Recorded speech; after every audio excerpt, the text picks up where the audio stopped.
Has this got a different feel to it under Tuchel? Or come tournament time, do the same doubts about this team and Football Nation linger? England are closer than people think. Not on paper, not on hype, but on structure. Well, there's a lot of positivity at the moment. Good performances, nice intensity, good start to games, people playing well, embracing their opportunities. This team could look very different by the time the World Cup starts. Since 2018, England national football team have reached 2 European Championship finals and a World Cup semi-final. That's 3 deep tournament runs in 6 years. No collapse, no chaos, just one missing step. Now here's the shift. For the first time in decades, England didn't hire a project manager. They hired a tournament specialist, a coach whose career is defined by knockout football, short margins, and finals. Jamie Redknapp thinks the German could be the right man at the right time. In qualifying, England didn't just win, they dominated. 8 games, 22 goals scored, 0 conceded, and the squad, more depth than ever, more flexibility than ever, more players peaking at the same time, across attack, midfield, and defense. This isn't about belief anymore, it's about alignment, manager, squad, timing, tournament format, and when those 4 line up, history doesn't care about narratives. This is FIFA World Cup football, and this is why this England team can win the 2026 World Cup. Thomas Tuchel is confident that England can do well at the World Cup, but he also says that they're in a difficult group.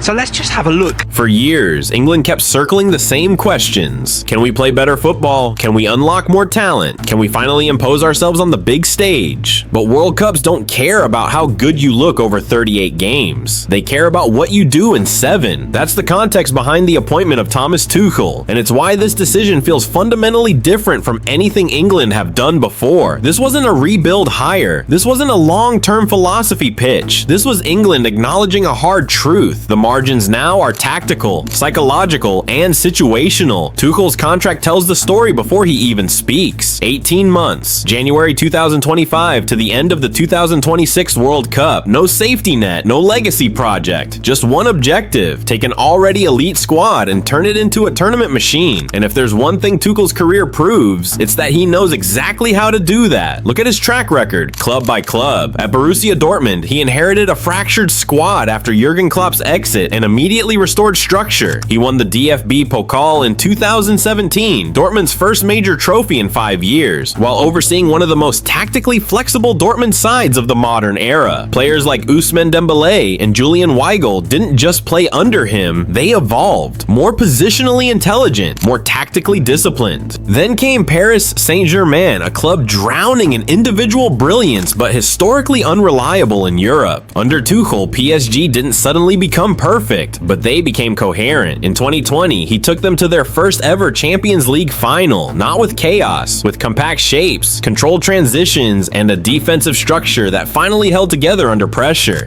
Neymar and Mbappe were still stars, but now they were stars inside a system. That's a recurring Tuchel theme. He doesn't tame elite players, he organizes their freedom. And then there's Chelsea, the spell that defines his reputation. Tuchel arrived mid-season in January 2021, inheriting a squad drifting without identity. Within weeks, Chelsea became one of the hardest teams in Europe to play against. They conceded fewer goals than any side in the Champions League knockout stages. They shut down Atletico Madrid, neutralized Real Madrid, and beat Manchester City in the final to win the 2021 Champions League. That run wasn't luck, it was preparation. Under Tuchel, players improve in ways that don't always show up on highlight reels. Defenders become calmer in build-up. Midfielders learn spacing and timing. Attackers understand when to press, when to wait, and when to kill games. Reece James, Antonio Rudiger, and N'Golo Kanté all produced some of the best football of their careers under him. Chelsea didn't dominate leagues, but they became lethal when games tightened and margins disappeared. He followed that Champions League win with the UEFA Super Cup and the FIFA Club World Cup, reinforcing the same pattern. Tuchel teams show up when trophies are on the line. That's why the cup manager label sticks. Not as a slogan, but as a statistical and tactical reality. Tuchel doesn't chase perfection. He chases control. He prepares for opponents, not narratives. He builds teams that survive bad moments because World Cups are mostly bad moments. And this is where England finally aligned everything. This England squad no longer lacks talent. They lacked friction-proof football. They lacked a coach whose instincts matched the reality of knockout tournaments. Low-scoring games, narrow windows, decisions that swing history.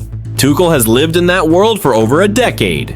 England didn't hire him to teach them how to play. They hired him because he knows how to win when it matters. And once that decision was made, England stopped asking if they could win a World Cup and started preparing for how. When Thomas Tuchel named his first England squad, the reaction was predictable. Surprise. Debate. A lot of why him and why now. But that reaction missed the point, because this squad wasn't about popularity, it was a message. Tuchel didn't treat his first England selection like a press conference. He treated it like a diagnostic test, a way of telling the dressing room what matters and what doesn't, and the clues were everywhere. There were recalls that felt unfashionable, players who weren't riding hype cycles, but who understood structure, pressure, and responsibility. Veterans brought back not for nostalgia, but for game intelligence. Tuchel wasn't building a highlight reel squad, he was assembling a group that could survive 120 minutes, hostile atmospheres, and momentum swings. That's the first thing that stood out: intensity over excitement. Tuchel has always been obsessed with training standards. At club level, players talk about sessions that feel mentally exhausting, constant corrections, constant positioning tweaks, constant demands for clarity, and his England selections reflect that. He leaned toward players who can absorb information quickly, execute instructions under stress, and repeat actions without emotional drop-off. Then there's leadership, not the armband kind, but the functional kind. Tournament football isn't won by speeches. It's won by players who manage moments, slowing games down after a scare, killing pressure with a foul in the right area, making the boring decision in the 88th minute. Tuchel's squad choices suggested he values those instincts as much as raw form. Another clear signal: role certainty. Tuchel hates ambiguity. He doesn't want players guessing what version of themselves they're supposed to be on a given night. His first squad hinted at defined profiles, players chosen because they fit specific jobs, not because they're versatile in theory. He would rather have a specialist who executes at 90% than a generalist who improvises at 70. And this is where the bigger picture starts to form. Tuchel isn't trying to reinvent England, he's refining them for tournament conditions. Short preparation windows, minimal training time, high pressure matches decided by details. In that environment, chemistry matters less than clarity. You could feel it in the balance of the squad. Enough experience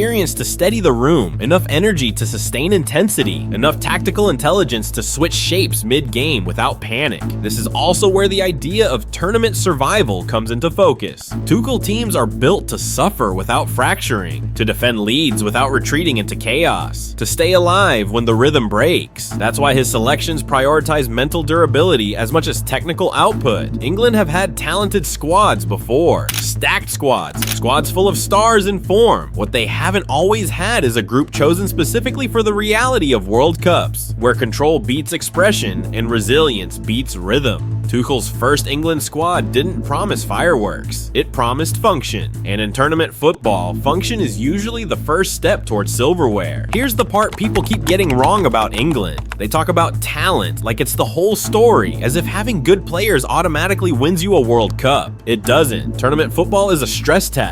It asks uncomfortable questions. Can you win when the game is ugly? Can you win when your main plan gets shut down? Can you win when the legs go? When the heat hits? When the rhythm disappears? And England right now are built for that kind of exam, because they're not a one-trick team anymore. You can see it in the simplest, coldest number from Tuchel's qualification run: 8 wins, 22 goals scored, 0 conceded. That's not just good defending, that's repeatable control, and it tells you the squad is capable of playing multiple types of game without losing its shape. Now let's work through the units, profiles, not biographies, and show why England have solutions. Start with the obvious anchor, Harry Kane. In qualifying, he wasn't just involved, he was productive at the top end of the UEFA scoring chart, finishing the campaign with 8 goals, and in England's final qualifier, the 2-0 win in Albania, he scored both to seal the perfect record. But what makes Kane more valuable in tournament football isn't only goals, it's that he gives you 2 attacks in one. He can play as a classic finisher when England are on top, or he can become the connector, dropping in, setting play, pulling center backs forward when England need to regain control. That dual function is vital in a World Cup because match scripts change fast. One moment you're dominating, the next you're in a trap, and England's real advantage is that Kane is no longer a single lane striker with one supporting cast. Tuchel can rotate profiles profiles around him depending on the opponent. Bukayo Saka is a perfect example of why England are more dangerous than they look. He's productive, but also structurally important. He holds width, threatens the box, and gives you reliable end product without turning the match into chaos. UEFA's Champions League stats show he's contributing goals and assists at elite level in Europe this season. Then you've got the interchange options: Phil Foden, Eberechi Eze, Anthony Gordon, Jared Bowen, Marcus Rashford, all different weapons, all different problems for a defense. And there's a very practical detail here. England can now change how they attack without changing the whole team. Need more control between the lines? Foden or Eze? Need direct running to stretch a back line? Gordon or Rashford? Need clean crossing and second phase threat? Bowen or Saka? Even the form indicators support this depth story. As of December 21st, 2025, the Premier League scoring charts show Foden on 7 league goals and Saka among the names contributing, while Morgan Rogers is also on 7 league goals. And Rogers is in Tuchel's squad list too. That's not trivia. That's proof England aren't reliant on one hot hand to create danger. If Kane is the reference point up top, Jude Bellingham is the player who changes England's maximum level. He's not just a good midfielder, he's a tournament profile. Carries, duels, late arrivals, emotional gravity. He can play a match like it's a tie. When England are flat, he gives them a surge, and you can quantify the elite environment he's operating in. In the Champions League this season, UEFA lists his passing accuracy at 90% plus, with goal contributions already on the board. But here's the key: England don't need Bellingham to do everything. That's new, because the balance around him is becoming clearer, and Tuchel's selections give away the shape he wants. Declan Rice is the control valve.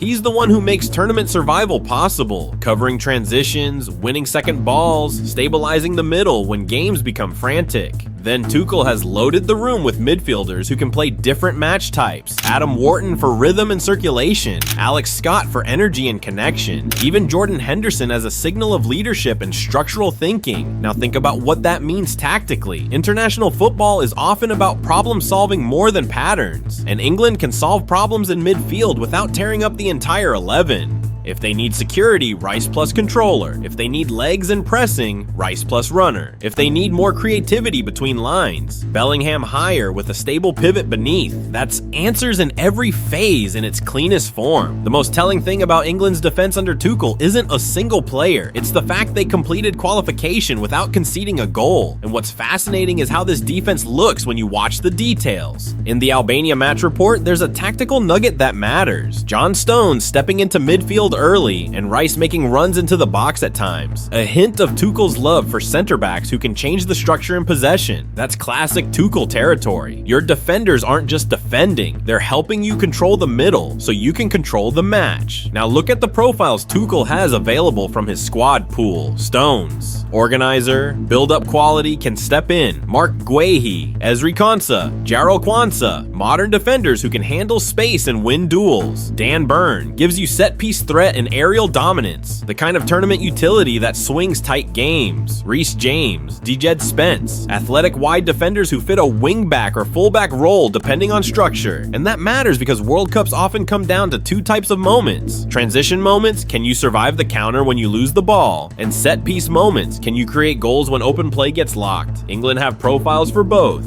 Plus, Tuchel's own coaching history strongly suggests he likes systems that keep a stable base. His Chelsea used a back 3 heavily in the league, with wingbacks providing width and structure. You don't need to promise England will play that exact shape, but it explains why England's defensive depth is such a weapon. They can shift structure without swapping half the team. England aren't just stacked, they're stacked in a way that makes sense for a World Cup. A reference point striker who can score and control tempo, a midfield star who raises the ceiling supported by stabilizers and connectors, a defense that can win duels, handle space, and contribute to structure, proven by an entire qualifying campaign with 0 goals conceded. This isn't England have good players. This is England have options for every type of game a World Cup will throw at them. Here's the uncomfortable truth about World Cups that fans don't like admitting. They are rarely won by the best team. They're won by the team that understands what the tournament will take from you and prepares for it in advance. That's where this England side feels different. Under Thomas Tuchel, England aren't being built to dominate for months. They're being built to survive weeks, and those are very different jobs. World Cups compress everything. Recovery time disappears. Training sessions shrink. Emotional swings become violent. One poor half can end 4 years of planning. planning. In that environment, the teams that last are the ones with repeatable behaviors, not just talent. This is where Tuchel's fingerprints start to show more clearly. Look back at England's recent tournament exits and you'll see a pattern. They rarely get blown away. They lose in moments. A transition, a set piece, a spell where control slips for 5 minutes. Tuchel's entire career has been built around eliminating those windows. His teams don't chase rhythm, they dictate tempo. When the game needs slowing, they slow it. When it needs killing, they compress space and starve the opponent. That's not stylistic, it's situational intelligence. England already have the personnel for this, but now they're being coached to recognize moments. When to press, when to drop, when to recycle possession instead of forcing the final ball. That's tournament literacy, and it's something England have been learning the hard way for years. One of the biggest advantages this England squad now has isn't depth, it's structural flexibility. England can switch shapes inside matches without substitutions. Back 4 to back 3, double pivot to single pivot, inside forwards to wide runners. And crucially, those changes don't feel like improvisation, they feel rehearsed. That matters because in World Cups, opponents take things away from you. They study your best patterns, they block your favorite lanes, and the teams that go home early are the ones who can't adapt without breaking their own identity. Tuchel teams are built to adapt within identity. England can now win with possession, without possession, through controlled pressure, through moments and margins. That wasn't always true. This might be the least visible change, but it's arguably the most important.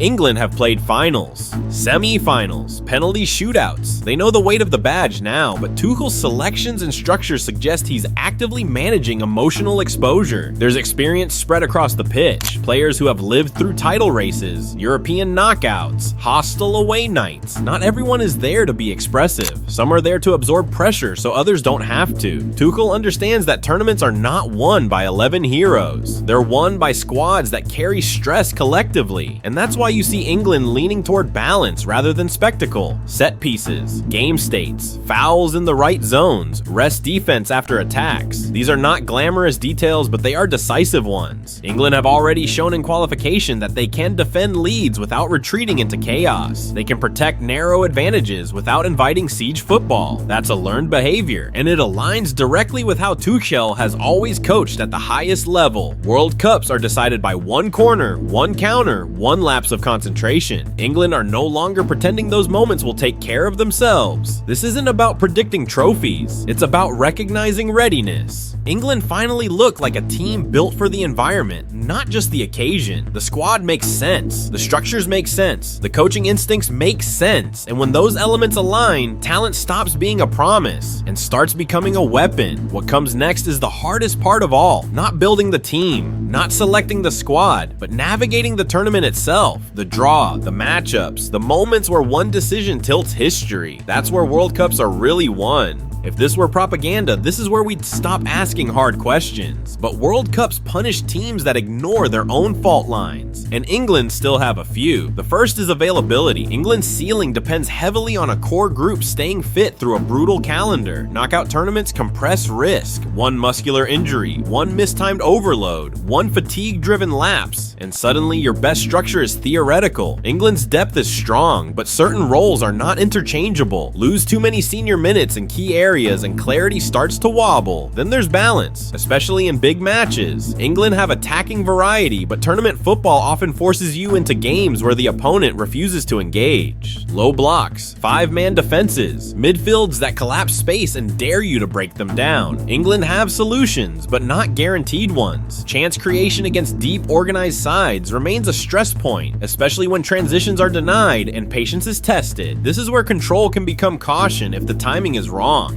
Fullback and wingback depth is another quiet concern. The role demands huge physical output in Tuchel-style systems, recovery pace, repeated sprints, defensive duels, and end product. England have profiles, but the margin between first choice and drop-off is thinner here than elsewhere. Over a 7-game tournament, that matters. And finally, there's the one doubt no data can erase: moments. World Cups are not simulations. They are emotionally unstable environments. A missed penalty, a deflection, a refereeing decision. England's recent history proves they are close, but closeness is not immunity. Control reduces randomness. It does not eliminate it. These doubts don't weaken the case. They validate it, because teams that win World Cups are not flawless. They are prepared for their flaws. Here's the clearest way to say it. England have had talent before. They have had momentum before. They have even had belief before. What they haven't always had is alignment. Now they do. The squad is deep, adaptable, and experienced in late-stage football. The structures are built for survival, not spectacle. And crucially, the manager is someone whose entire career has been forged in the exact environment World Cups create. Thomas Tuchel doesn't chase dominance for its own sake. He prepares for knockout reality. Short windows, thin margins, problem-solving under pressure. That competence, not ideology, not romance, is what separates finalists from winners. This England team is no longer hoping the tournament bends to them. They are preparing to bend the tournament to their strengths. Nothing is guaranteed. Nothing ever is. But for the first time in a long time, England are not entering a World Cup asking questions. They're entering with answers.